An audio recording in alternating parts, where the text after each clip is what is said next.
Hello বন্ধুরা, তো আজকে আমি আবারও চলে আসলাম আপনাদের সাথে একদম স্ট্রিট স্টাইলে এগ চাউমিনের রেসিপি শেয়ার করতে।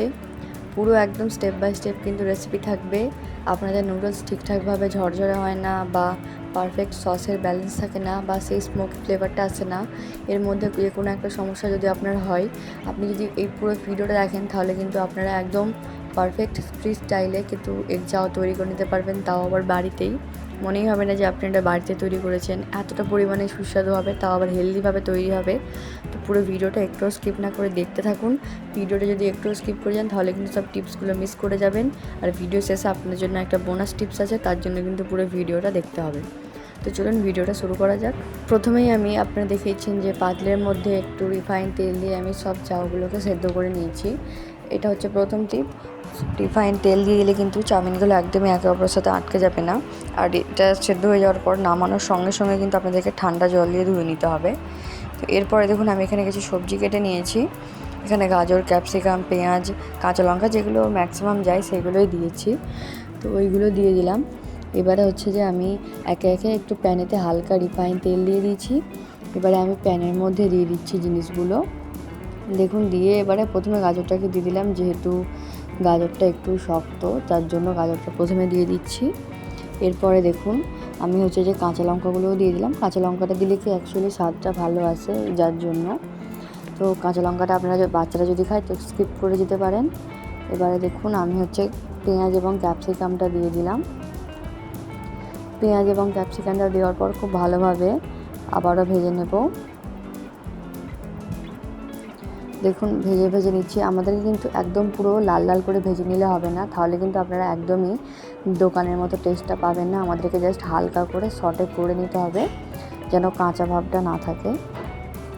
এরকম হালকা করে সটে করে নেবেন। দেখুন এরপরে আবারও আমি খুব ভালোভাবে একটু মিডিয়াম ফ্লেমে দিয়ে এগুলোকে ভাজা ভাজা করে নিচ্ছি। এবার হচ্ছে যে আমি এক সাইডে আপনাদেরকে দেখিয়ে দিচ্ছি ডিমটাকে কীভাবে আপনারা পোস্ট করবেন। তো আমি এই সবজিগুলো এক সাইডে ভাজা হতে থাক, আর এক সাইডে আমি হচ্ছে যে ডিমটাকে এভাবে আমি যেগুলো ঝুড়ি ঝুড়ি যেমন হয় রেস্টুরেন্ট স্টাইলে সেইভাবে ঝুড়ি ঝুড়ি করে নেব। এইভাবে করলে কি আপনারা সবজির সাথে ডিমের খুব কম্বিনেশনটা ভালোভাবে মিশে যায়, যদি আপনারা একই পাতিলেতে করেন একইবারে। তো এইভাবে একবার অবশ্যই ট্রাই করবেন। দেখুন এবার একটু হালকা নুন ছড়িয়ে দিয়ে ওপরে এভাবে একটু আমাদেরকে কুচি কুচি করে নিতে হবে। একদম খুব বেশি ছোটো ছোটো করবো না, একটু একটু হালকা গোটা গোটা রাখবো যেন মুখে স্বাদটা আসে। তো দেখুন এবারে কুচি কুচি করে নিচ্ছি।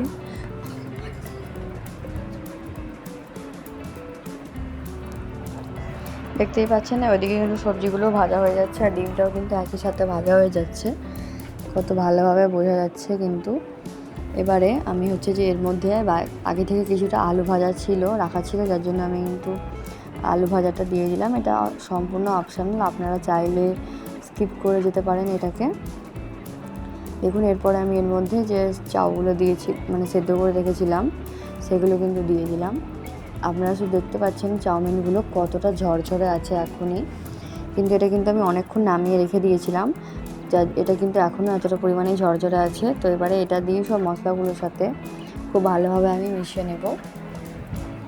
দেখুন খুব ভালোভাবে মিশিয়ে নিচ্ছি মশলাগুলোর সাথে। এখানে কিন্তু তেমন কোনোই আমাদেরকে আলাদা করে মশলা ইউজ করতে হবে না, সবাই যে ভিডিওতে দেখায়, শুধু জাস্ট 2-3 রকম মশলা ইউজ করলে কিন্তু হয়ে যাবে। তবে সবার প্রথমে আমি এর মধ্যে সয়া সসটা দিয়ে দিলাম। সয়া সসটা মেন উপকরণ, এটা দিয়েই কিন্তু সেই স্মোকি ফ্লেভারটা আসবে। তো সয়া সসটা কিন্তু অবশ্যই দিতে হবে আমাদেরকে। যে কোনো চাইনিজ আইটেমে কিন্তু সয়া সসটা দিলে খুবই ভালো হয়। ভিডিওটা যদি এখনও দেখতে থাকেন অবশ্যই কিন্তু ভিডিওটা লাইক দিয়ে চ্যানেলটা সাবস্ক্রাইব করে পাশে থাকবেন, এবং ভিডিওটাকে হাইপ করতে ভুলবেন না। দেখুন আমি কিন্তু এবারে বাজার থেকে যে নর্মাল চাউমিনের মশলাগুলো কিনতে পাওয়া যায় সেটা কিন্তু এখানে নিয়েছি। এর থেকে আর আলাদা কিন্তু কোনো মশলা আমি নিইনি, শুধু জাস্ট সেটাই ওপর থেকে স্প্রিঙ্কেল করে দিচ্ছি। এখন মশলাটা এভাবে দিয়ে একটা এবারে স্প্যাচুলার সাহায্যে এভাবে খুব ভালোভাবে মিশিয়ে নিতে হবে। চাউমিনে কিন্তু মেশানোটাই মেন, কারণ ঠিকঠাকভাবে মেশাতে না পারলে কিন্তু সব মশলাগুলো সবগুলোর মধ্যে যাবে না, যার জন্য কিন্তু খেতে অতটা ভালো লাগে না। তো এইভাবে কিন্তু আবার অবশ্যই বাড়িতে ট্রাই করবেন।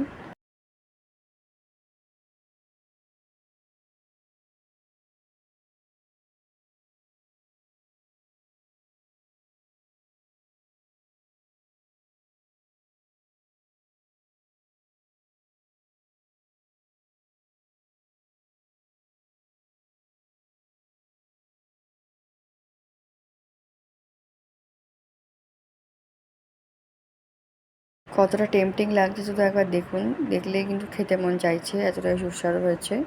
ভিডিওটা দেখার জন্য ধন্যবাদ। চ্যানেলটা সাবস্ক্রাইব করে পাশে থাকতে ভুলবেন না।